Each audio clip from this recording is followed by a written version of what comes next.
Tatlong high-value individuals ang naaresto ng Bacoor City Police Station sa isang matagumpay na anti-illegal drugs operation na nagresulta sa pagkakasamsam ng mahigit 700,000 pisong halaga ng hinihinalang shabu.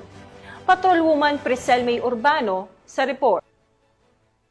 High-value individuals ang naaresto ng mga otoridad sa isang matagumpay na bypass operation na isinagawa ng Bacoor Component City Police Station sa lungsod ng Bacoor nito lamang madaling araw ng Martes, 14 ng Oktubre taong kasalukuyan.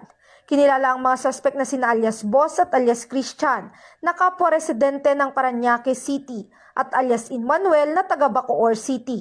Isinagawa ang operasyon sa pakikipag-ugnayan ng Drug Enforcement Unit ng Bacoor Component City Police Station sa Philippine Drug Enforcement Agency. Isang pusher-buyer mula sa kapulisan ang nagpanggap na bumibili ng iligal na droga dahilan upang maaresto ang tatlong sospek.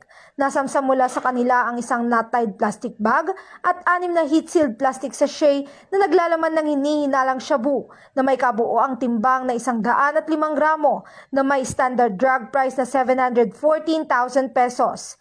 Isang puting Toyota Hilux at isang piraso ng 1,000 peso bill na ginamit bilang bypass money.